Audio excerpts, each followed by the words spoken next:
And we're live. Sorry, I was doing Mr. Important Guy. I was meeting with a county commissioner about OG as a destination. So Nancy, my other coach, this is Rick Corbin, my the coach that has been largely responsible for this whole OG social experiment that I've been on, and helping keep me from making massive mistakes. So we had Rick on. You were on with Chris when I was out of town, and I was watching it, and I wanted more. I wanted more information. I wanted a business's excuse to be in relationship, and honor the source, and all these things that I've kind of stolen, and now people hear me talking about equal exchange and value. That all comes from you. And so what I wanted to do was have you on, tell the story of how I met you. And then through that process, we can talk about some of the concepts of business and OG and my transition from wealth management into this new passion project, this life, path that I'm on, which is, it seems to evolve every week. Every week we meet every other week is how we do it. And it seems like every other week at the end of the meeting, I'm like, I got this. And then I'm like, what am I going to talk about next week? And then there's always something new. So it's been, I think, about probably 3.5 years now. My partner decided I needed to get fixed. Right? You know more of the story than I do, but you absolutely did. So I needed to be there's something wrong with me, and I needed to be adjusted, or I needed to be fixed. I think what happened, he wanted to make a request of me to change our relationship a little bit, and so we signed up for the course. And I'd called you, and I was really uncomfortable with you didn't take credit cards.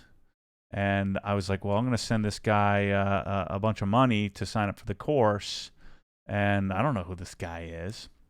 And until the night of the course, I didn't realize we were meeting in person. I thought we were just having a phone call. Oh, is that right? Yeah. I didn't know that. So I showed up, and now you do it online now, Right. but we did it in person in a round table of, I think there were maybe 20 people. Mm-hmm. And I showed up like arms crossed, right? And legs. Yeah, I was totally closed off, but open to the idea of learning something new. But I wasn't there like by choice. I just was there because my partner wanted me to go. And I didn't know it was there. I had to drive all the way down to Claremont from where we are, about 40 minutes. And then I think it was probably within 45 seconds. The whole, how do you start the course about agreements? We start the course with agreements so that we know how we're going to function throughout the course.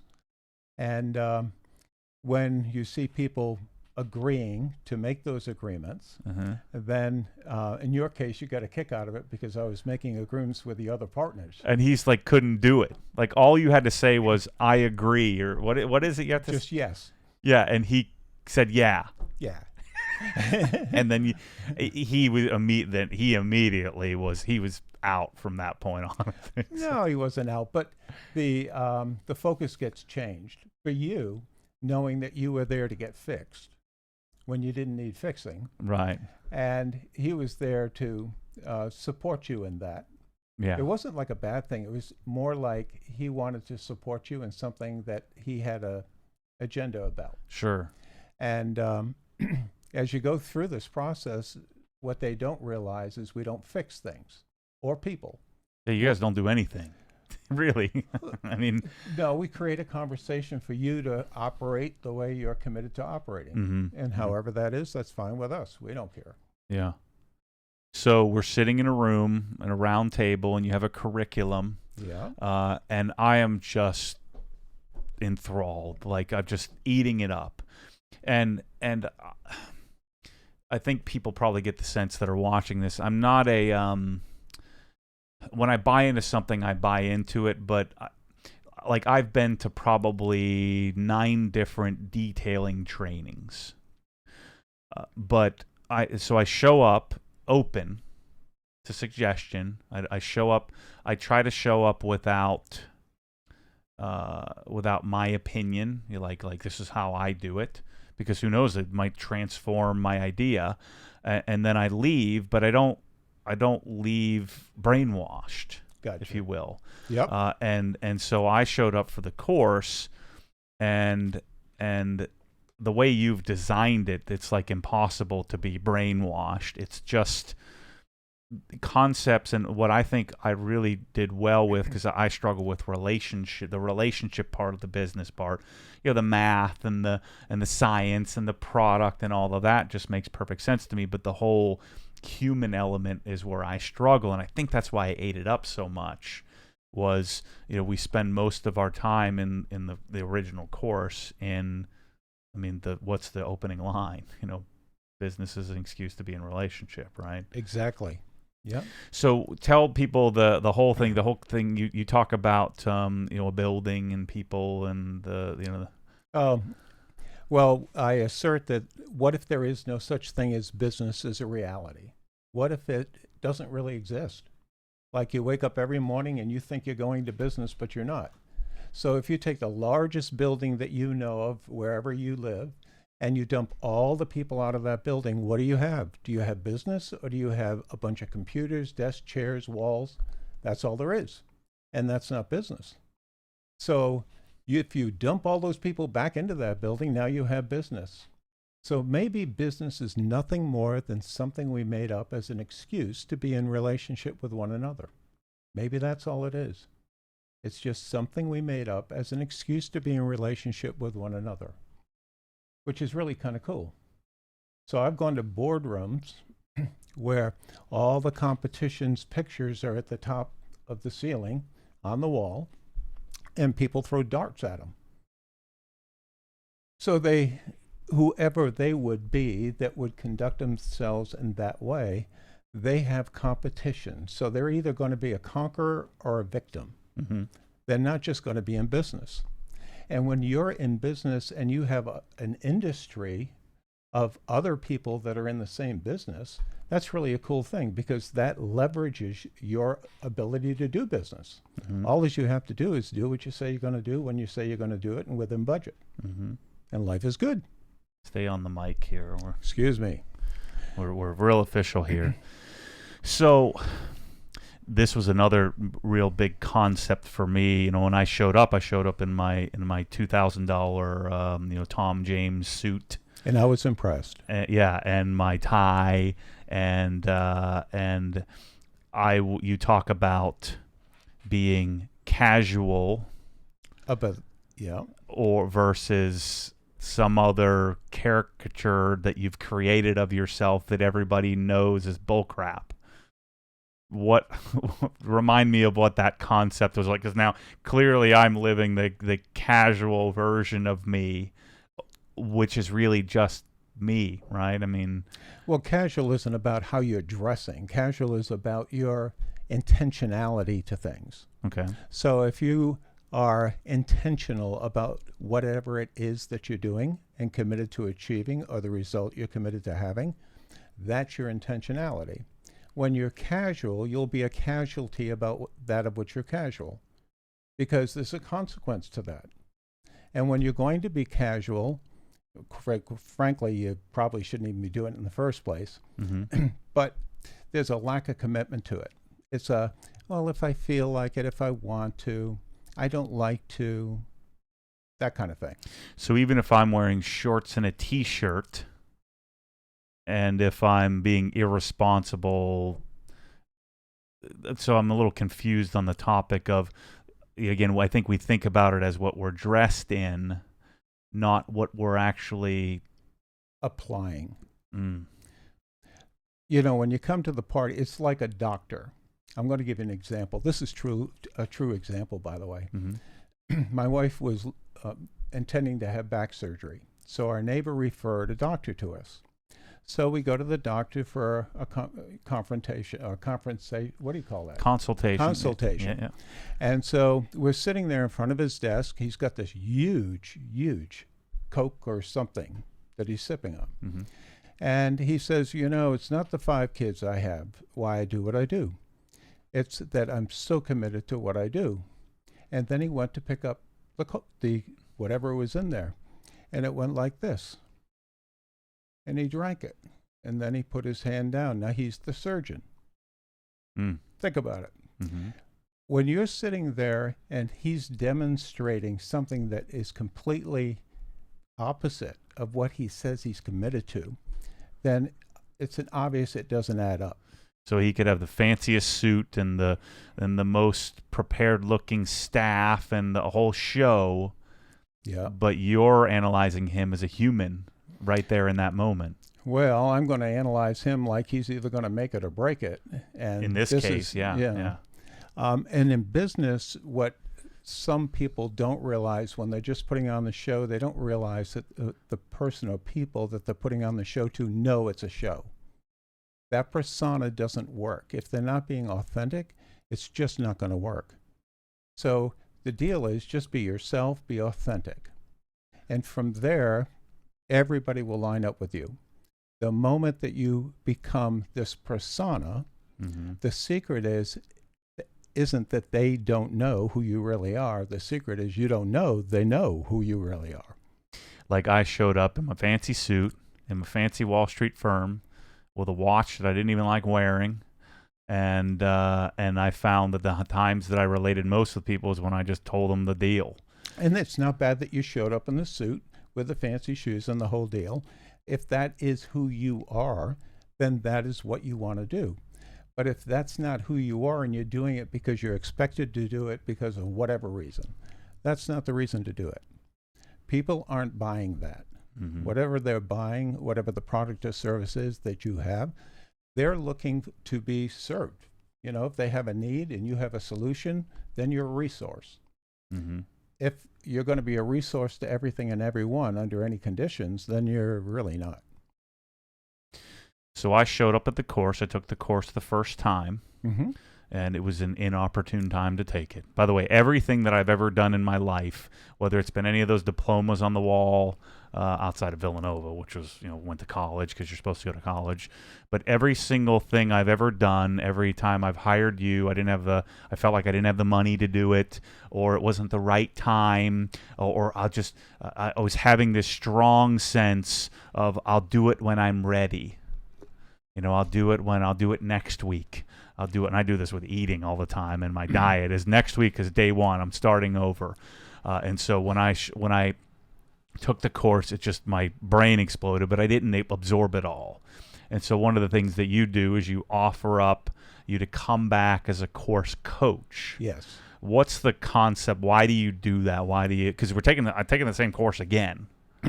You're taking the same course again, but you're in there with the dynamic of completely different people, which has it turn out to be a completely different course. Yeah, agree, right? And even no matter how many times I say to somebody, this is not going to be a review. This is going to be where you didn't even know you ever went through the course, other than the material is familiar, but how it's applied and the experiences people share are going to be completely different. That did happen. And then I was responsible for not coaching, even though we call it a course coach. It was just listening. I'm listening to other people, and I had some frame of reference for what we talked about in the previous course, or the course, because we would have a coaching call with our mentees, if you will. So the concept was to have that conversation, and really, I think I got more out of it by just listening to them fumble through it than I did out of me fumbling through it myself. Just listening. Think of it this way: listening is coaching, because you're working off of whatever the coachee is doing. If you're a consultant, you generally have an expertise about something, and you're imparting information based on that expertise. But the coaching is more sit back, become transparent and visible, and because the other person's doing all the work. Yeah. So when people consciously find out they already know what they know, they're just not conscious to what it is, how to apply it to what they're looking to accomplish. So our job is to just create an environment where they hear themselves, and once it falls out of their mouths, they go, aha. Right. Got it.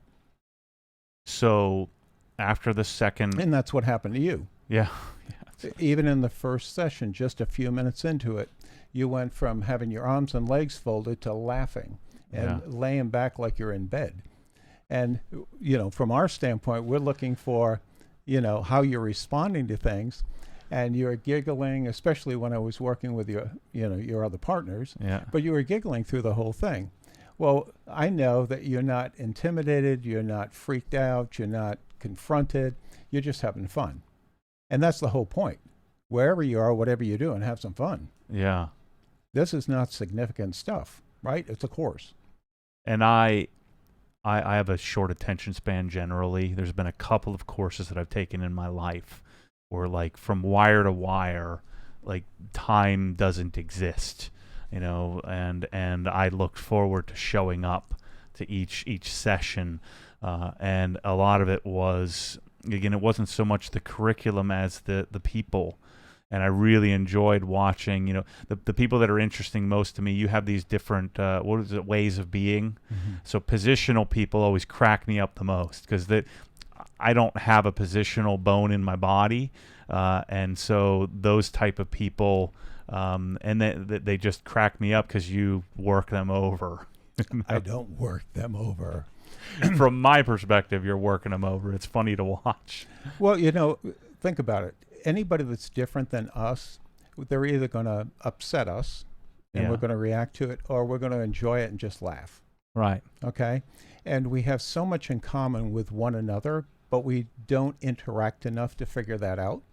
It's like if you see someone coming in a room and you hope like heck they don't sit next to you, they don't look like they've had a bath in 5 years. Mm-hmm. And then they sit down, you start talking, and you have a lot in common with them. Mm-hmm. And you enjoy them. So, pretty much that. So we do spend some time talking about these ways of being.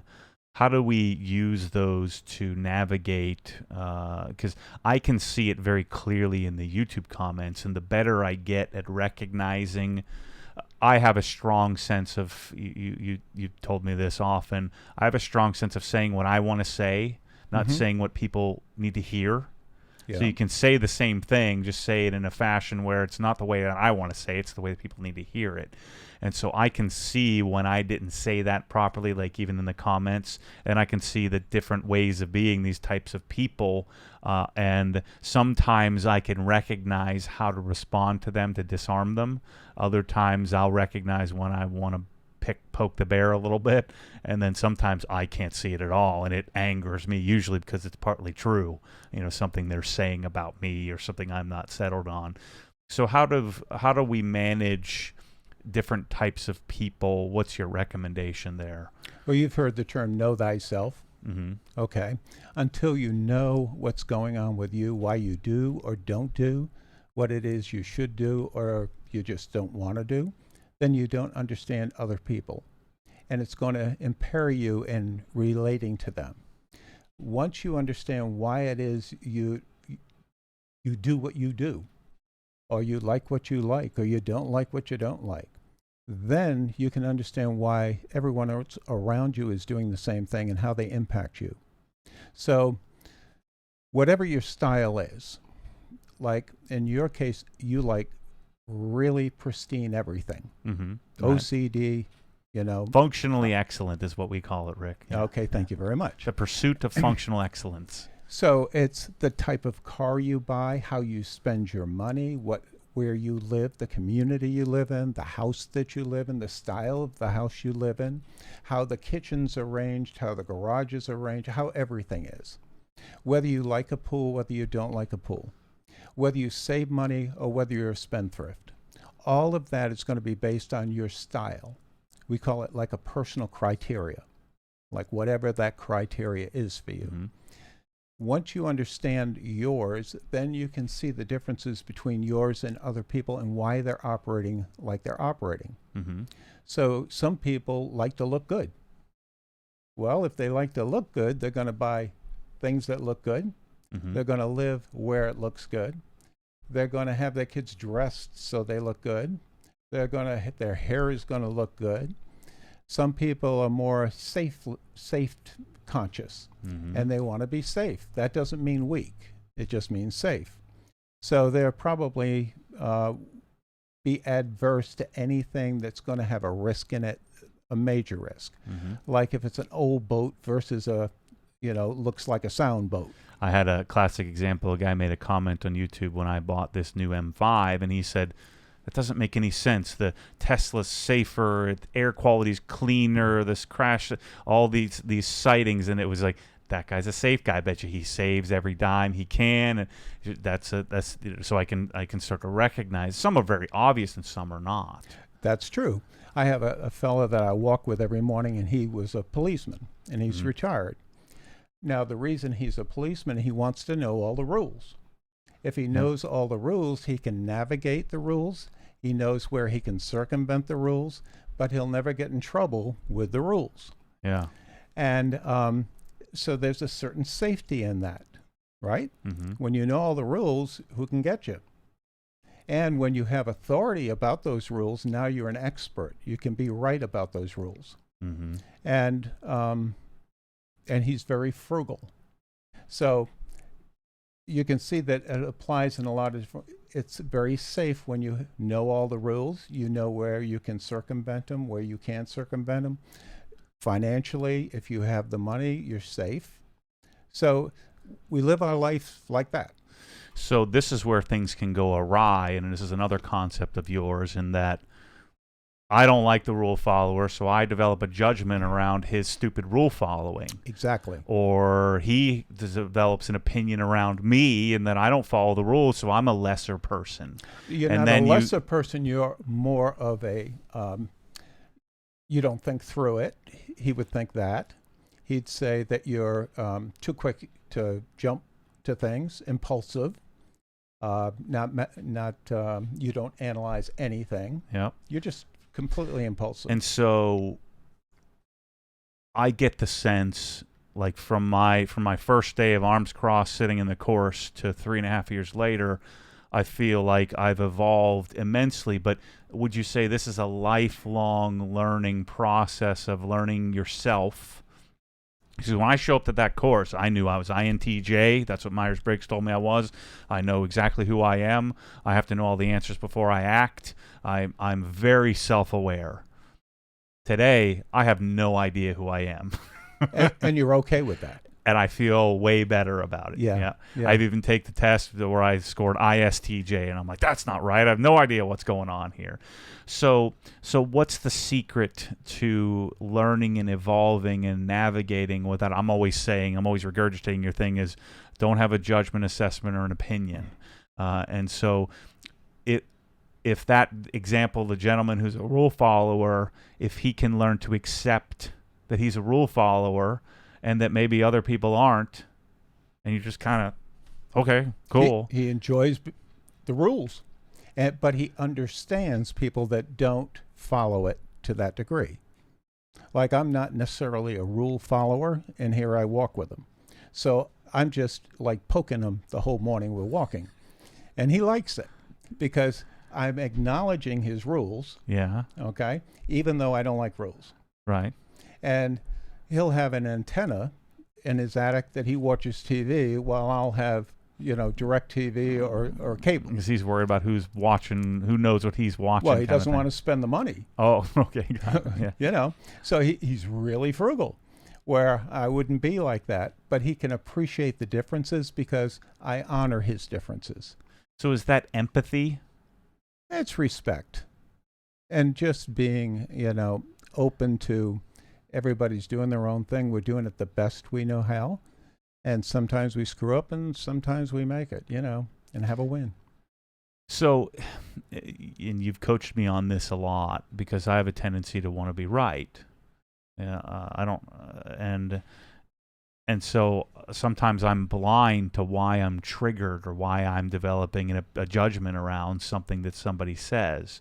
Is the euphoria or the magical place to be where you can just roll with any kind of or understand where that person's coming from, no matter what angle they're taking, even if it's the most vile, most triggering, most unsettled thing you have about yourself.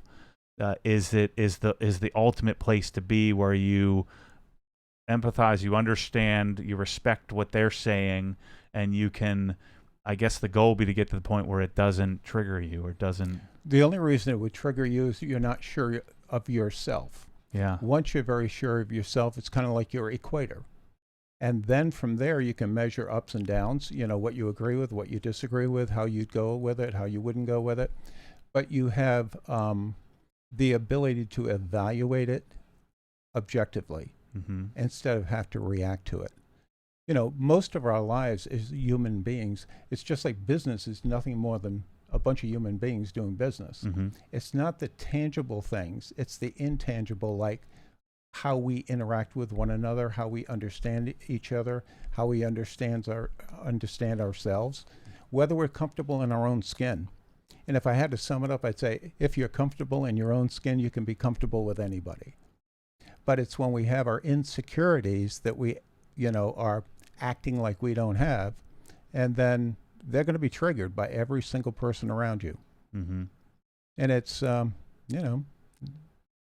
it's kind of funny to watch people get activated to the extreme, like they're screaming, yelling.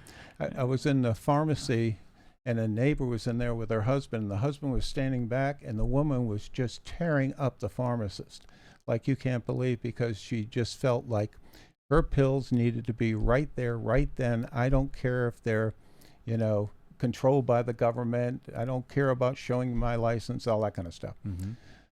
Well, they're just pills. She needs them. He has them. And the government says 2 more days before I can give them to you. Okay? Now, that's all that's going on. Right. All the rest of the drama around it is her interpretation of what it is that's going on that is not what's going on.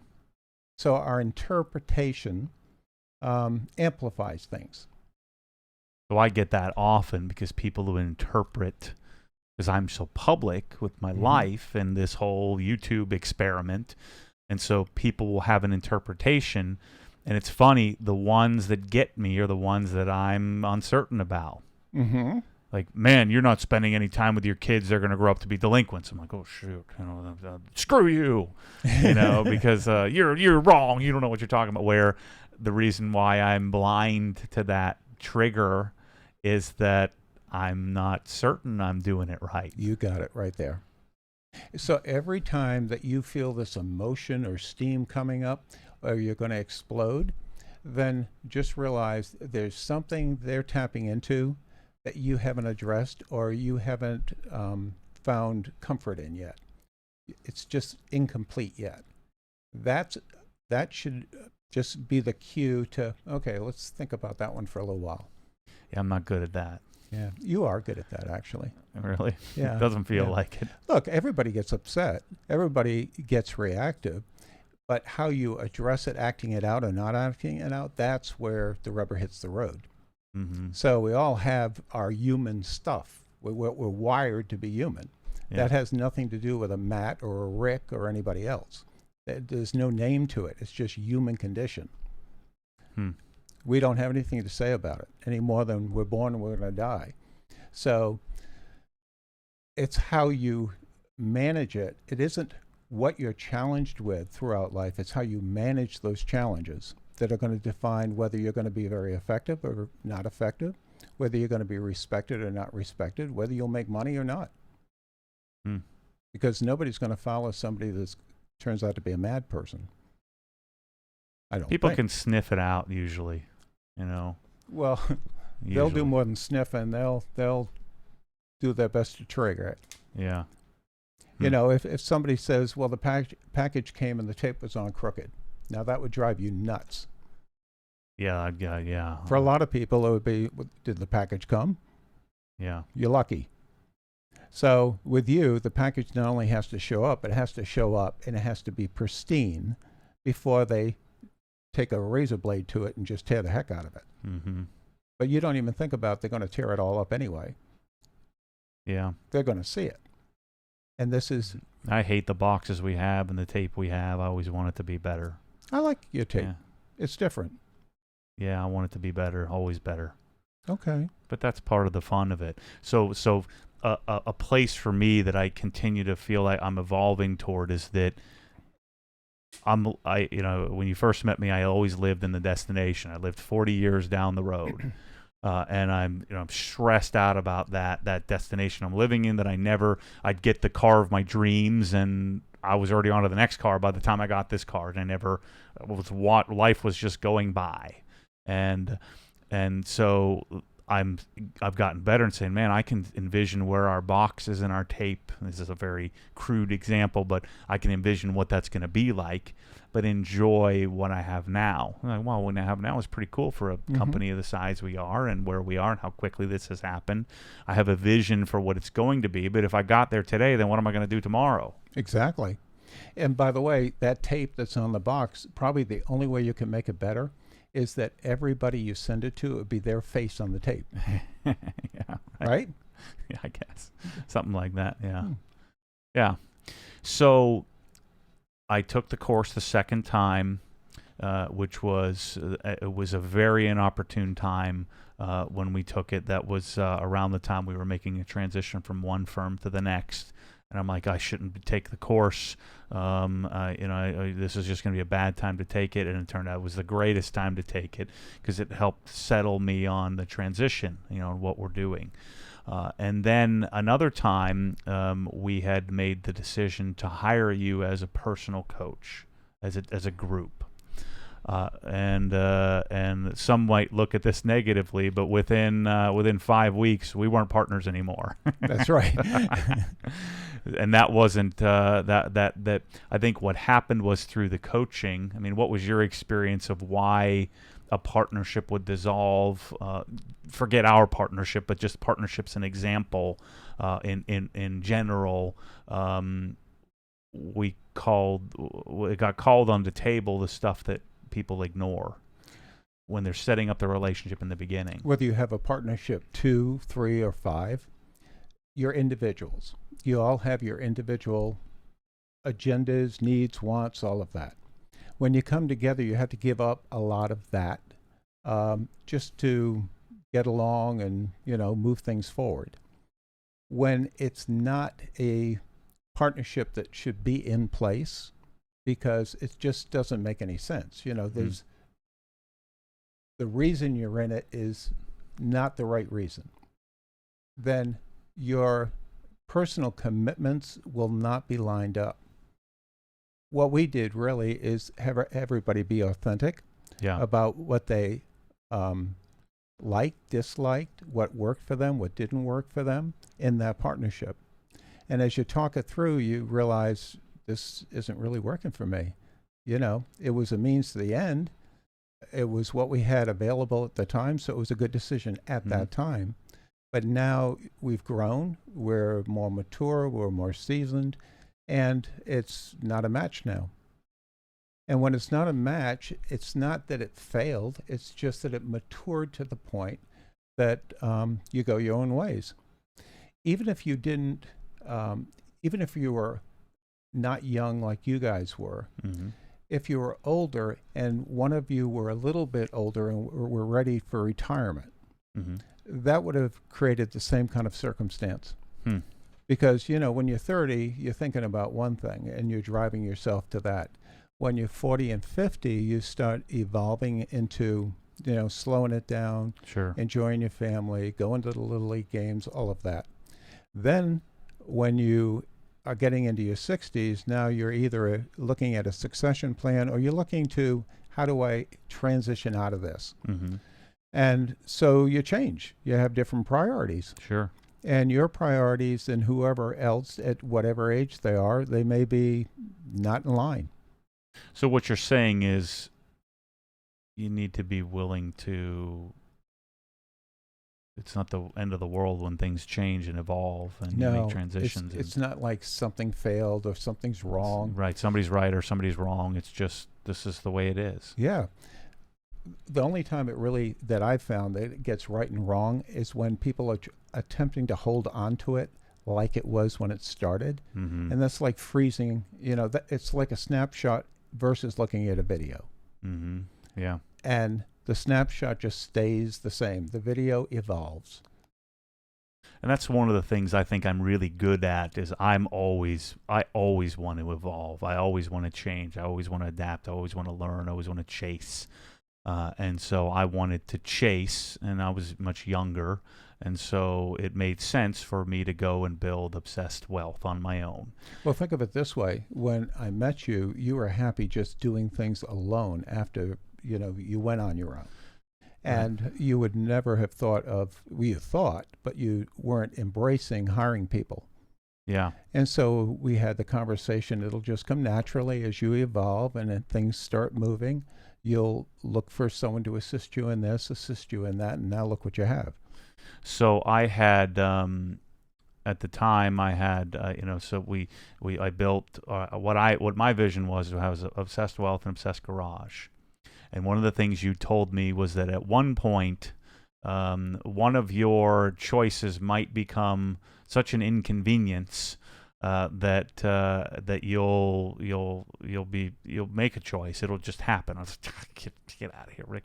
These are one of the few times that I didn't agree with what you were telling me. I didn't have to see it. I didn't understand it. There was no thought, even in iota, that I would have left one or the other behind.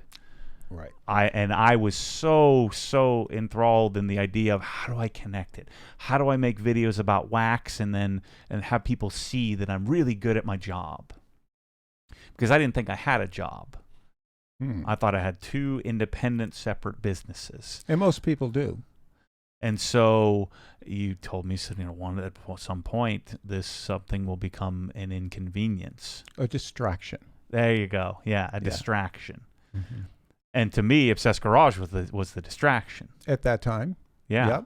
Mm-hmm. It was, but I loved it so much. And that was my way to justify it, was that it would eventually introduce me to people that I wanted to be in relationship with, and then I could manage their money. It'd be magical. Oh, it's magical. And then I could sell them some detail spray and then manage their money. And then Obsessed Garage kept growing and growing and growing. And I saw, to manage someone's money would take hours and hours and hours and hours of time. And selling wax, I made one video.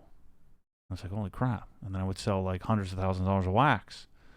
And then through natural selection, I ended up being Obsessed Garage only. You and I had many, many meetings, many, many conversations, many coaching calls about what that would be like and what the transition would be like. And maybe someday when I write my book, I'll tell the whole story of how that all went down. But I'm being vague on purpose here because legally I have to, at least for the next couple of years. But the transition to Obsessed Garage, this was another time where I'm like, well, shoot, I'm gonna have to get rid of Rick because how am I gonna afford to pay him? And so one of the very early decisions I made immediately, I said, look, I've got to retain coaching. I need help in this process. It was the greatest decision, the best decision I think I've ever made. You want to go back for a minute, though, because you don't want to lose this point. Your obsession, your OCD, was painful. You went and got assistance for it, whatever else you did. Yeah, I've been very vocal. Yeah, but psychiatrist, psychologist, and drugs and help, and I still struggle every day, even in this conversation. I'm in and out of obsessive tendencies. But when you apply that obsessiveness to your cars, all of a sudden, it's a match, right? Yeah, I just didn't. I thought it was cheating. Yes. Because it's so easy, so much fun. Yeah. It's nice. So once you can learn how to turn your pain into a contribution.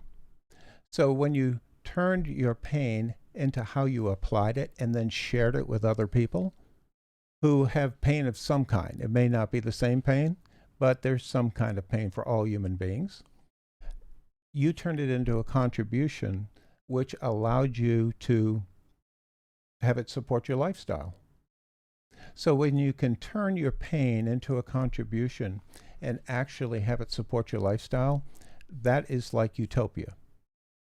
Yeah, it's like some sort of magic, fairy dust happens. Yeah, because your life is great. There are no bad days. There really aren't any bad days because you're doing what you love all the time. How's it get better than that? Now, that is what people struggle with, because normally they don't have a clue of, what they're passionate about. It normally takes somebody else to tell them what they're passionate about, because the somebody else are the ones that are the receivers of that contribution. Mm-hmm. You're just doing you. You're still just doing you. Mm-hmm. But people respond to you, just doing you, with all the idiosyncrasies. If you didn't have them and you put the persona on of how wonderful you are and how professional you are, and you put your suit back on, your expensive shoes, it wouldn't make a difference. I mean, it wouldn't work. This works because it really is you. I could still probably transact with the fake, but it wouldn't be the same. Right? It wouldn't be, that wouldn't drive people to communicate with you like they do. When they send you an email, their emails to you, they open their hearts. It isn't, I like cars. They go through their kids, their family, their situation, their concerns, their likes and dislikes that have nothing to do with an automobile. Mm-hmm. I mean, it's really quite, there's a lot of responsibility in that, but it's a beautiful thing.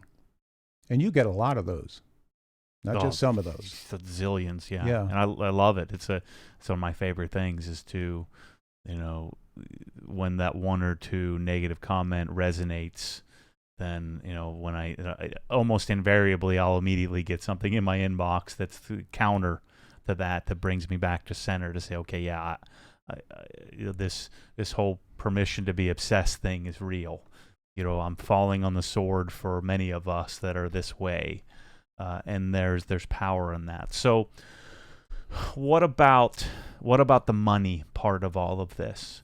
So there's success that comes from. I'm very vocal about how Obsessed Garage is doing well, and how the business I think will continue to do well. How am I going to do this and be of success and make lots of money and not be a jerk about it and not have people turn on the idea that I'm making too much money? Like, how does that work?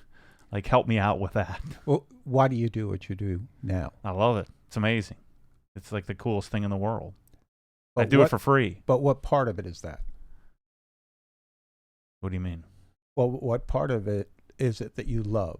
What part of it would you do for free? I love the pursuit of cool. Like, I like shopping for a product and getting it to show up from UPS, and then I get to open the box and see how it's packaged and touch it and feel it. I can't tell you how many things I've opened a box and literally thrown it right in the trash.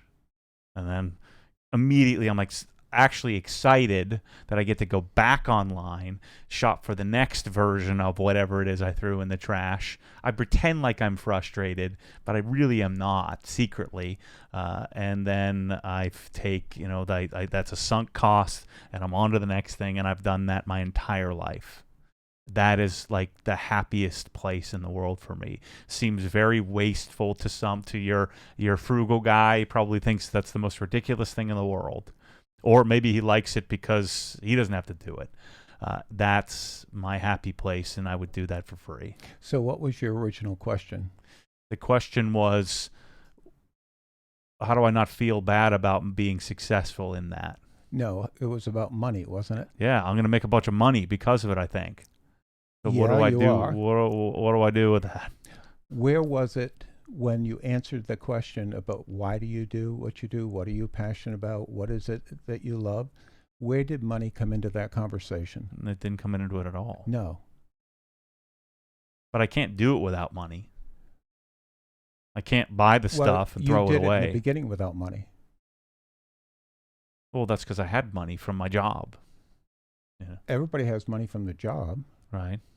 It doesn't require a certain amount, does it? Well, in my case, it requires a lot because I'm buying expensive stuff. Well, when you even were buying just for yourself, was that expensive? Yeah. Okay. And it's expensive now. Mm-hmm. So what's expensive? That never goes away. That's your interpretation of it. But the point is, why you do what it is you do, money never came into that description. Mm-hmm. Money is always something that's a response or a result of something. It's a result of some application, either an application that was put into place or an application that wasn't put into place that needed to be. So either you have ample supply and easy access to money, or you're going to have scarcity and survival of money. So it's counter. If you're doing what you love for the reasons you love it, then that's very authentic. Money is just a result of that. So what do I do with the people that don't believe that? That triggers me because I'm afraid maybe am I selling this, this mic stand because I'm trying to make money? Well, first of all, you're not a preacher, so stop having them believe. Yeah. Okay? Mm-hmm. You're just saying what you say when you say it. Some will agree and some won't agree, and who cares? Yeah. As long as you're happy with it, you love it, you're committed to it, it's consistent with your belief system, that's it. If no one listens to you, fine. If everybody listens to you, fine. Either way, you love doing what you're doing. Yeah. Right? So there isn't like an amount of money. Money is like the corruption piece. Yeah. When people have so much money that they're so independent, they don't need anybody, they don't need to care about anybody, that's not a good thing. When someone doesn't have enough money no matter what, then they're sucking the blood out of somebody that does. Mm-hmm. So when you have the balance of whatever it is that you love doing, wherever you get your gratification, there's going to be that much money coming in. Mm-hmm. The more people you impact, the more money you'll have. The point is the more people you impact, that means the more contribution you make. Mm-hmm. So money is going to be a result of the level of contribution that you provide into the world. It's not going to be like your measuring stick. It could be used to measure your value, not your importance, but your value to other people. Mm-hmm. But it's going to be always outside of yourself to other people. It's not what you're about independently, internally, really doesn't matter. It's just like if you say, I do a really great job on this, I that. Well, thank you for sharing. But if they don't agree, you don't have an audience. Yeah. It's only when they say that you're doing something worthwhile or they say that you've contributed to them that you've measured up. So they're where you want your focus to be, mm-hmm. outside of yourself. Yeah. And the money is, you don't even have to worry about money. Money's always there. No matter who you are, you always have enough. Even if you say you don't have enough money, it seems like you always have enough to pay your bills. Mm-hmm. Interesting, huh? Yeah. However much you don't have, you still pay your bills. So you've got enough for what you needed. Yeah, I mean, I so desperately wanted to be, because we were taught in wealth management, when you walk in the door, you print a picture of the car and the house you want, and you're supposed to be, they're looking for people that are money motivated, people that are motivated by money, because that'll get you on the phones to call people to help them. No, that's called an agenda. Yep. Not a contribution. Yep. And we are taught that. We're taught that we got to go out and get it. Yep. There's nothing to go out and get. There's just something to provide, and those that see it as a value, then they'll reward you, and that's it. And that is what business is. We got a hard out in 6 or 8 minutes. So what I think we'll do is, Rick has a tea time, is what we'll probably do is we'll excuse Rick and I'll hang around and we'll answer some questions. I'll set up a laptop, so we'll take a 5-minute break and I'll come back and answer some questions for you. And then we'll probably have Rick back on because this is fantastic. I could literally do this all day. So let's see, what other questions do I have?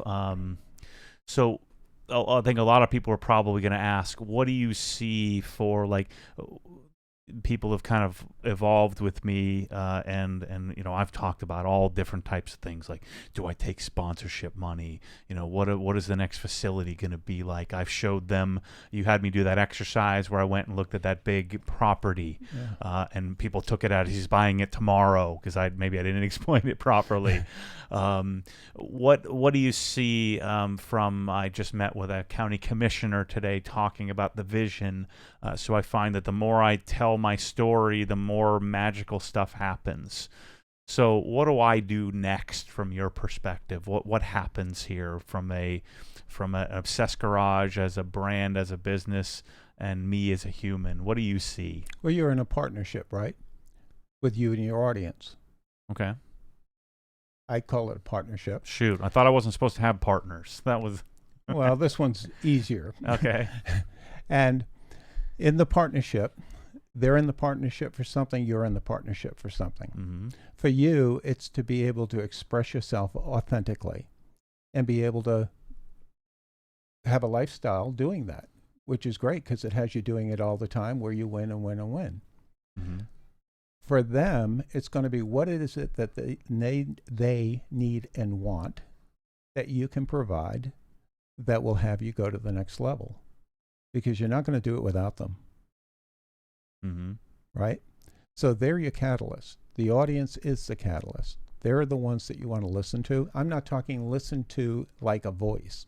I'm talking listen to like an action. Whatever it is they're buying, you pay attention to what it is they're interested in buying or where they're most challenged or not served outside of yourself. Because I have a tendency to tell them what they should buy. Well, that's because you think you know. Okay? So you may or you may not. If they don't buy it, you're going to find out that that wasn't necessarily the case. If they do buy it, okay, good. So you came up with something out of your research that... So how do I do that without the agenda? Because if I'm listening to what they want to buy, and then that may have me veer outside of what I would have chosen. The people that have an agenda would never ask the question you just asked. They wouldn't be grounded enough to even wonder if they're, going into that dark place. It's the people that don't ask, that just know, that don't question themselves, and they're just right about it. And anybody that doesn't agree, they're wrong about it. You're grounded because you'd even consider, what if I'm not? That causes me major angst every second of every day. And it should, because that's where you're being responsible about what it is that you're up to, what it is you should be delivering, where you're going to be authentic or where you're going to find yourself being somewhat inauthentic. And we're all guilty of that. We're all authentic at times and inauthentic at times. I can think of one time where I've been inauthentic in that, and now I made an authentic video. It was, I accepted a product. It was a lift that I didn't want. And I accepted it because they kept hammering me. And then eventually I decided, well, this is like a $2,000 piece of equipment that I don't want, but it's a $2,000 piece of equipment. So I accepted it, and by doing so, I had to make a video. I agreed to make a video of it. It was the worst video I've ever made. Actually, some people probably like it because I'm totally not into it, like having no interest in it at all. And that was the time. So I'd say all of what you just said was inauthentic. Yeah. I didn't want that, but I had to take it. I'm a victim. Yeah. I had to take a $2,000 lift. No, I didn't have to, but I did take it. Yeah. So, why did you take it? You must have wanted it. Well, I learned my lesson. Don't take it. But didn't you want it? Not really. But obviously I wanted it enough to finally take it. Yeah. What I really wanted is I wanted to be able to sell their other products. If that same company said, we want you to pay $200,000 for this lift, but you really wanted it, okay? You wouldn't pay $200,000. No. So when they're going to give it to you for free, all they want you to do is use a video, and you say, I had to take it. That's kind of goofy. Yeah, it was it was terrible. No, it still is. Yeah. See, because you're still thinking about it. Mm-hmm. Okay, and you're still thinking about it like, oh, I shouldn't have. I just did such a crappy job in the video because I was so authentic in that video about what it is I didn't want, but I took anyway. Right? I mean, this gets to be like a really crazy conversation. Yeah, and this is where it could go awry. Yeah. But I have a strong, like, it's almost like poison to me. Like I feel like it there's an attraction, but also an equal rebelling like that. Is that lift still here? No, I punted it in the trash. You threw it away. I gave it away. Yeah. You gave it away? Yeah. That was good. Did you film that? No. Yeah. Yeah. I was afraid of what that company might think. We just told them. They don't listen. Okay. All right. Yeah, so that was But one look, of the here's the thing. Take responsibility for whatever it is you do. If you're going to take something that, for whatever reason, you can't believe in, you don't want to demonstrate, why would you do that? That's completely against everything you stand for. Yeah. Right? Mm-hmm. I mean, people trust you to do the research and to come up with these configurations that no one else would take the time to come up with. That takes a lot of time and effort and thought. Yeah. So, you know, that's when you were starting out. You don't do that. You don't do that anymore anyway. No. So. And I look at things as not irreparable. Where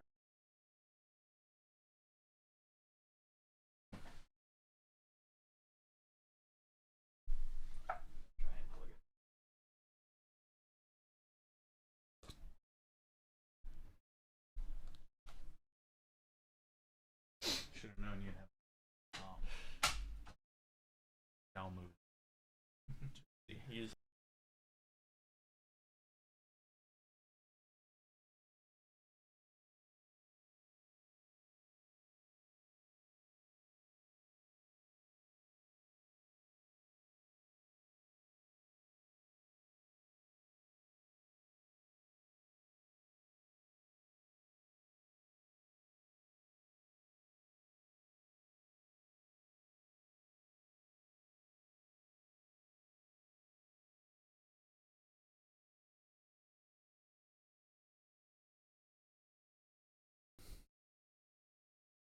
Good. Okay. All right. So I'm going to let Chris get organized, but man, so good. So Rick is, you know, as you guys get the sense, I'm not very impressionable, but I listen to everything. And you know, the concepts are so simple. The basis of, you know, what they do and how they coach me, and you know, Rick is in his early 70s, so he's been around a long time and has seen lots of major corporations and coached, you know, all size businesses and all walks of life. So he's done and seen pretty much everything, and a lot of the things that he's predicted, like little anecdotes, little things that he's predicted as I've kind of evolved in life here in the last, you know, 3 or 4 years. Have, you know, I see it like something he told me, you know, 8 months ago or a year ago or something like that. So it's been a pretty interesting, certainly fantastic journey for me over the last several years. And you hear some of these things that, you know, I'm talking about often come from Rick and Nancy as a coach. And actually, you know, Nancy had introduced me to Lake County Commissioner today, where I told the story, because I'm going to need help in getting, you know, zoning and things like that in this area if I want to build, you know, Obsessed Garage as a destination. So super cool. So what do we have? So we have some questions on Facebook. We have some questions on the, you know, on the live stream. Let's kind of sneak through those real quickly. I wanted to answer those mainly because I just wanted to you know, kind of wrap this up. Rick had to run. He had a tea time he had to get to, so I could have sat there and talked to him all day. I got a 2:00 tea time. I'm right behind him. Okay.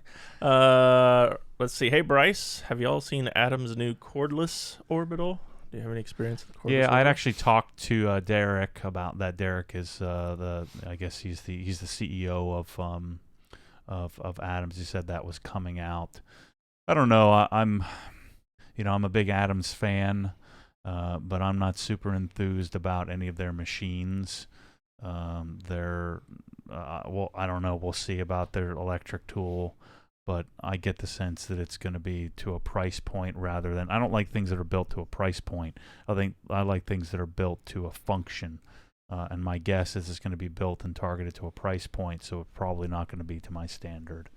And I'm just not interested in that. But I'll probably get one and try it. I mean, of course, Flex already has one that I don't think is very good. So, but clearly we're headed in that direction where technology is headed towards battery operated stuff.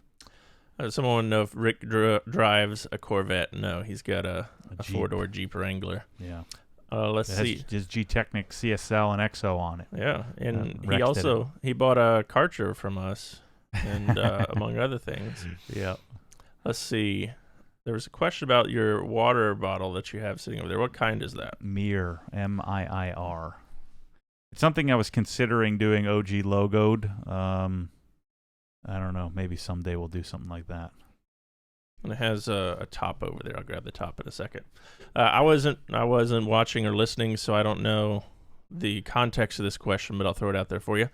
Obviously, there's a balance between a $2,000 suit and showing up to a serious conversation in board shorts and flip-flops, right?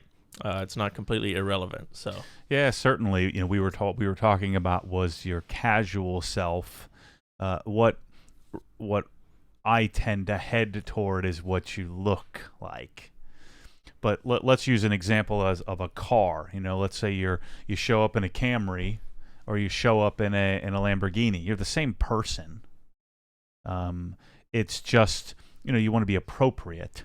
You don't want to show up in a Camry at a Lamborghini rally. You probably would, but the idea here is to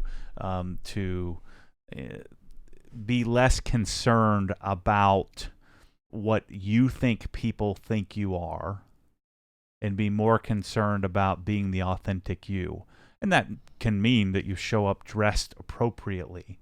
I'm not going to show up to, like even today, I wore a collared shirt to show up for a meeting. So it's less about, we were using your dress as an example, because as soon as you mention casual, we think about casual attire. It's less about that, and it's more about talking about being you, doing you. And if you do you, then people already know who you are anyway, so why hide behind some persona? It's the concept. Big Gary 79 here says, this is in chat, it would be interesting to see an actual meeting with Matt and Rick. Maybe it's something he'll show in the new membership area. So that's what I'd intend to. It gets a little tricky because some of the stuff is a little hard to talk about specifically. But maybe, I'm thinking I'd like to do that, in the not too distant future. That's the goal. Let's see. Was there some sort of talk about an inauthentic video? I can't decipher that question. Yeah, I was talking about the BenPack Quick Jack that I'd gotten. I was trying to get. I wanted to sell their lifts, and they just weren't having any part of it. And just like most companies aren't having any part of me being able to sell their products. And they wanted me to use the Quick Jack, and I just wasn't interested in it. I don't like that thing, and it weighs freaking 100 pounds. The main reason I don't like it is I got to put it somewhere, and I don't know where to put it. And so I took the jack, and I just didn't do a good job, and it wasn't the right thing to do. I should have never taken it. And so I should have just stuck to my guns and said, look, I just don't.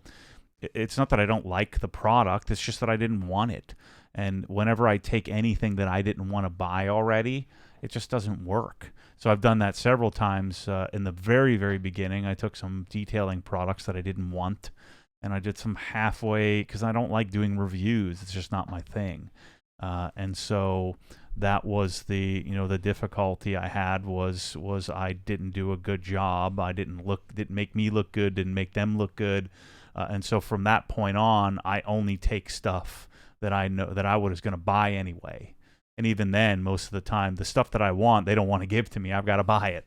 And so, Angel Wax, I wanted it, but I didn't, I'm not going to ask for it for free. They should probably give it to me for free, because I'm going to put in more effort. But they don't know that. Everybody asks for stuff for free, so I don't even ask. If they offer, then I take it if it's something I was already going to buy. And so, we were talking about authenticity and being authentic. And if you're your authentic self, there's no competition. There's only one version of me, as crazy as I am specifically. There's other people that might be like me, but every single human is individual and every single human's different. And so if you just do you, then there's no competition there. And so, because what I was asking Rick about was, well, what about the money? What happens if I make $10 million next year? I mean, it's almost like I feel like that's my fault. Like I'm, then the conversation around it was, well, why did you make $10 million? Was it, were you trying to make $10 million, or was it just a result of you chasing what you enjoy, and would you have done it for free anyway? Now, if I made $10 million selling a bunch of stuff that I didn't like and I didn't actually use, that could be, I guess, problematic. About how many washes on average can you get before you have to change the filters on the CR Spotless? It depends on your water. So I don't know. That's a hard question to answer. If your water's crappy, 3. If your water's really good, then 300. Joseph, this is good. A suggestion here talking about your bottle over there. If you do sell a Hydro Flask style bottle, I would highly suggest the kind with a bottom that unscrews so it can be cleaned. Otherwise, that's the problem. I just kind of put some stuff in there and shake it up a little bit and hope it kind of gets cleaned out. Let's see. I'm going to go to Facebook here for a question from, let's see. This is from Larry. Question, this is for Rick actually, but I think you can address this as well. How does one balance pursuing what you're most passionate about and the reality that 99% of people who pursue their passion as their livelihood fail to accomplish this goal? Everyone wants to be LeBron, Elon, or Bezos, who are able to go all in on their passion, but these people are rare. Yeah, I mean, I'm probably not the best person to answer this one because I'm still trying to figure this out. Like, when I was in wealth management, I had a very specific, this is your path. This is what you need to do. And really what I was doing was I was explaining my version. Naval talks about this as like people approach advice as if their path was the only way. And that's like, handing out a lottery ticket. And your chances of winning with that lottery ticket are pretty slim. And so I think the only way that it can work is if you evolve to the point where you know who you are, and you can make money at pretty much anything, especially now with social media. So I think the first step is giving up this idea that it can't be done for you. Now, I don't think you quit your job tomorrow and go broke, but I think there's a path.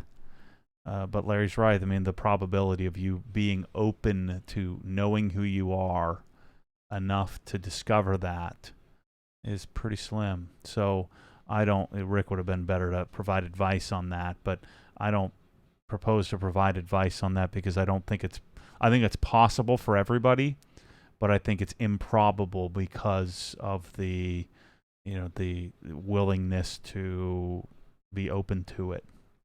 Shoot, I tried to shut it down over and over and over again. I fought it tooth and nail. I fight it to this day. Is it possible to continue to do this? Here's a question from Chase on Facebook as it relates to the video from yesterday. We all know how you like to spend your hard-earned money on cars, parts, home theater, etc. Watching the last video of you and Michelle going through all of the mods you're doing to her M5, she was thinking of everything else she could buy for that $3,000. What does she enjoy purchasing? Exercise equipment, travel, purses, what? Thank goodness, nothing. She likes to get that stupid Stitch Fix box that she ends up sending it all back because she doesn't want to pay for it. Otherwise, we'd be broke. She just doesn't care. If she spent as much as you, she would spend it on vacations. Like she'd go to Fiji and stuff like that. So she just doesn't care about stuff. which is why we complement each other so well. So when people are saying, I can see it in her or her emotions that she doesn't agree with that, and she wanted a Tesla, and then I told her how much it was, and she's like, I don't want a Tesla, so I was going to buy her a Tesla anyway. And then I said, well, what about an M5? And she said, what's that look like? And I showed her that. She said, well, show me a picture of the Tesla. And she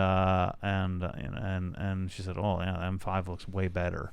And I said, well, I'd like an M5 anyway, and then by proxy, it'll be a joint gift to myself. And she gets a kick out of that, and that's why we're a good team. That's why it's a good partnership, because she doesn't freaking care. So yeah, she can buy whatever the heck she wants. She just good news is she doesn't want it, so that I can buy my $1,000 mirror caps, without worry. That's what's cool about it. Question from Brad with regard to lighting, because that's come up here recently in the store. If you were to recommend only one light from the OG Polish lighting lineup for someone getting started, which one would it be and why? The Phoenix PD35. It'll be the most useful in life and polishing. So I've done many, many cars with just that light. Second light would probably be the the little sun match light. And then those darn line lights. We better order more of those because they're freaking awesome. And they're going to run out of stock because people are going to be trying to buy them everywhere now because I'm pimping them hard because they're so cool. Jacob on Instagram wants to know, how do you feel about the large number of new members in the Facebook group? It seems like a lot of them don't get it, in quotations, and basically mock some posts. Well, that'll continue to be that way forever, and it's been that way since the beginning. The first 400 people got it, and ever since then, it'll always be that way. And some will come and some will go. And some will be really hot and heavy in the beginning. Those are usually the ones that are guaranteed to go. I've learned that lesson along the way. The ones that are really bought in, that are a bit unstable, eventually they go away. The beauty of it is, though, so in order to get the next 400 people that are bought in to become our next friends, if you will, the next community contributors and members and solid people, we've got to bring in 4,000. So if we get 10% quality members, it's part of the deal. And so we just have to, it takes 2 seconds to either we delete them or you just sift through it and deal with the newbies, and then everybody starts out somewhere. So I don't have a problem with it at all. And some people get kind of territorial. You think I'd get territorial because it's my territory. But it's not one of those things where I think we have to be too concerned with. People will weed themselves out. And what we'll end up with, and it'll be this way forever unless it stops growing and shrinks, which I think would probably be bad, there will be people that come and go and people that come back again. And so there's going to be some junk. We do a good job of keeping it clean as possible. But just know that some of it isn't as good. What my plan is going forward here, and part of the reason why I want to hire a new person or 2 or 3 is I want to contribute regularly to that group to inspire more people to share their story and less about what stupid pressure washer's on sale. If you share your story, and a lot of people are afraid to share their story because they get attacked. And so if I continue to share more and more of my story in the group, it's just been difficult because we've been so heavy in product creation mode. The ability to do that, to participate as much as I'd like, I'm building infrastructure, and we're going to be hiring some people to help me do that. To really, I have some big plans to make the group really, really great. It already is great, but make it even better. And so I think you'll see it weed itself out naturally. I have a couple quick rapid fire questions here. What was the parts website you were on in the M5 video? IND distribution. So INDs, they're friends of mine. I've been buying from them for years. A lot of comments where you can get it cheaper. I don't freaking care. I want to honor the source. They're the ones that are responsible for painted side markers and now eBay black grills. They're largely responsible for that. They kind of created that market. And then, if it's a part that's, that's roughly the same cost, why wouldn't I honor the source of their website is better? They do more in the community, the forums and things like that. They participate, and so I'm on that site a lot. And of course, I buy from Dynan as well. So I was on Dynan, inddistribution.com, which if you're a BMW, that's what they specialize in, BMWs. And I buy lots of stuff from Nate and Ilya at IND. Glenn on Facebook has a question. I think he's referring to our setup here that was pictured. Are those SM7Bs and Audio Engine A5 Plus monitors? SM7Bs, and the monitors of the they're not A5 Plus. They're which one are they? The signature version. I forget what they're called. They're the newest version. That are, I think they're HD7s. I think they're called. So yeah, the A5 Pluses I have out in the garage area. So I have a set of those. I have a set of A2s as well. But yeah, Audio Engines. I like them. They're soft dome. They're cheap. They work. They're nice. I don't like the volume control on them. Can't handle that. It just goes forever. Yeah. Let's see here. Sometimes I hear people who have built something or attained success talk about the moment they knew they had made it. Have you had a moment like that thus far with Obsessed Garage? No. Because I've transitioned heavily to, I don't live in a destination as much, or try not to live in the destination. I feel like every day is a new day, and there is no end, right? So there's no there's no goal. That's why I'm not a big fan of setting goals and setting numbers. When I went to the Gary Vee thing, the 4Ds, a bunch of people there had a goal. All right, I have 30 clients, I'm going to get 100. By this day, this time, I'm going to get 100. By this day, this time, we're going to have 3,500 subscribers to our newsletter or something like that. And so I got in trouble with this with the one guy. I almost got in a fight with a guy. He just didn't like what I was saying. But I said, why 100? Why not 10,000? Why are you limiting it? Well, we couldn't deliver on it. Well, why not? Just hire more people. Well, why are we limiting ourselves? So, I say we're going to do 10 million this year. So I throw some numbers out there. But if we did 20, am I going to be disappointed? If we did 8, whatever, who cares? Just we do whatever it is we do. And so I don't think there is a I made it. It's I'm ever evolving. Like I don't have a retirement date. It's partly because I don't have a job. And I don't have a job that I hate. But I don't want to retire. I just want to keep doing it is what I want to do. So hope that answers that question. Do you have any thoughts on if the Ego 580 is that much better than the 530? Yeah, I've used it 3 times in the last week. It is better. It's heavier, but it easily, with the bigger battery, lasts the whole car. And I find that it is considerably more powerful. That's the one. I think it's worth it. Yeah, I really dig it. I've got to convince those guys to let me sell those things. Were you conflicted at all with going to the scan grip lighting versus sticking with a common battery platform like the Milwaukee? No, because they don't have very good lights. Their LEDs aren't great. Scan Grip is a lighting company. That's what they do. So the quality is massively better. We finally got around here to our coating versus whatever the other word is, wax question. As you continue to coat more and more of your vehicles with the CSL Exo combo, what is the future of the Powerlock plus 845 combo? Will you continue to recommend it and carry it in the OG store? Yeah, I think everybody's going to need a simple, like a lot of people, we just talked about how there's lots of new people. I mean, coating is more complicated to deal with and can't as easily be removed. So I think that the wax sealant combo is timeless. It works fantastically well. I just washed my M3 yesterday. It works great. I'm 4 or 5 months into it now, probably 4 months since I waxed it. It's doing fantastically well. And so it's a great combination, a great option. I don't have any intention of eliminating it. from my process. Who knows? I may, like, if I bought a air cooled Porsche, I would wax it. I would do that. So I think it stays in the arsenal forever. In today's marketing world, this is from Michael on Facebook.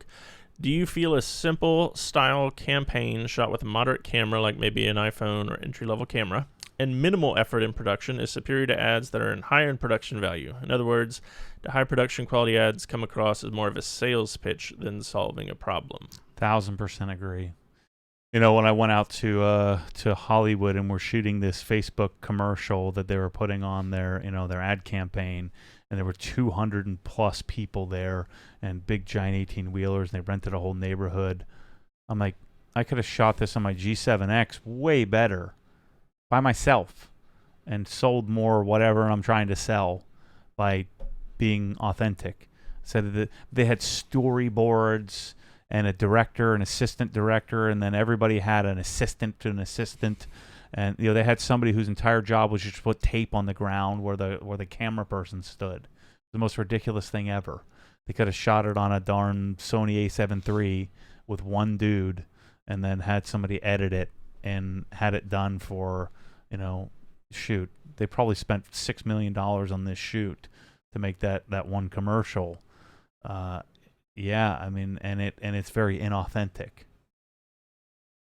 You can do better with a camera in your garage. That's why I think the ultimate is production with authenticity, and I think the best example of that is MKBHD. Mark has his channel, so you get MKBHD. It's a tech channel. He shoots everything on red cameras. He's obsessed with production value and quality, and that I think is the ultimate. You have the ultimate lighting, quality, but it's some dude in his studio at home, which he has a little rental space where he's producing that kind of content. So I think that's the best. Or like a lot of these travel vloggers that are really good camera operators, where they have really great production value, minus the stupid EDM and drone shots, which is stupid and worthless. But they believe it's necessary to tell the story. That type of authenticity with production value, I think, is the magical combo. It's what I'm chasing. Have you taken, or did you take, Sam Ovens' course / mentorship? You're very focused on your business and how it functions, and you talk like him. No, heard of that? I don't know what that is. And then, all right, so tell us, what's the plan here coming up this weekend? Tomorrow you're leaving, right? Yep. Headed to the mountains. My car's there now in Atlanta, North Atlanta, so I'm flying up there tomorrow. Michelle is flying from Atlanta to Louisville. Louisville? Yeah, I can't even say that darn word. Louisville, I'm calling it. Flying there. The M5 is at Shane's place. I bought an F10 M5, if you're not familiar. She's driving down to the mountains. I'm driving up to the mountains, and we'll have, I don't know, 50, 60 people, 70 people going. It's going to be super fun. This year's great because I'm driving myself. Last year, I was having heartburn, but I secretly thought I was having a heart attack. I never had heartburn before. So I was in the middle of a major anxiety loop. I thought I was going to die. And then I had to ride with people that were insane, and or it feels insane from the passenger seat, and scared to death. And so this year's great because I got my own car, and I'll be more myself this year. I'm pumped about it. It's going to be fun. Let's see. I think that's all. Yeah, I've been on this for a while. So anyway, I just wanted to wrap it up, make sure we answered questions. I'd like to have Rick on more. I did my first podcast for the membership program. We're hoping that it's live July 1st. We had to make some changes. Yeah, it will probably be live maybe July 3rd or 4th, simply because of the legal part of you're dealing with the states, making sure our bond is correct and all that. We had to make some changes because I decided to not have $75 shirts, to do $35 shirts, and so we had to resubmit, and I paid a bunch of money to get that fixed. So the attorney will tell us we're ready to go, but I'm excited. I've got some really cool things for the membership program. I haven't told all you guys about it yet, but there's going to be some interesting stuff that we're going to be videoing and sharing in the membership program. So I'm shooting a vlog today, so we'll have a hex cast and a hex vlog that we'll have up, and I'm going to have some posts as well, a couple of blog posts up there. So we'll have some content when it starts, and then I was thinking once a week, but once I get the media team hired,